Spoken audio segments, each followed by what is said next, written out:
Alright, let's talk about my Centurion Ri230 with the PCM 450 horsepower engine in it. We had a Misfire on cylinder 2. That's this coil. This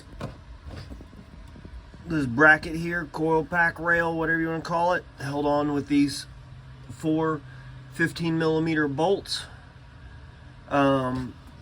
is there. There's no slotted screws, no change in anything. But I don't have the screws in this coil pack, but this is your cylinder 2 coil pack.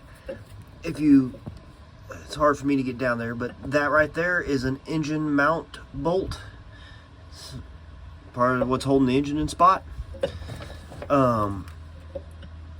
It is hard up on that coil wire there. It actually broke my coil pack, and I don't know if you can, it's really hard to see. Yep, right there. See that silver? That's where it was grounded out on that. So that was my reason for my misfire on cylinder 2, was that this coil pack was hard grounded out, and over time it finally made its way through the spark plug wire and grounded out on that coil pack.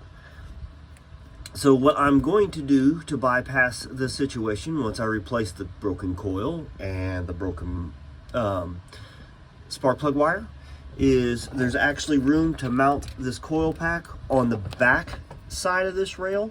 So instead of like you see here on 4, see how it's mounted going this direction. So you got the head of the screw, you got the coil pack, then you got the rail, head, coil pack, rail.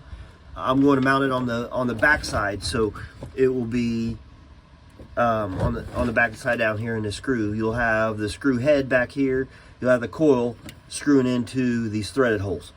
So if you have a misfire on cylinder 2 in a newer Centurion, I would highly recommend checking this coil pack against that mount bolt.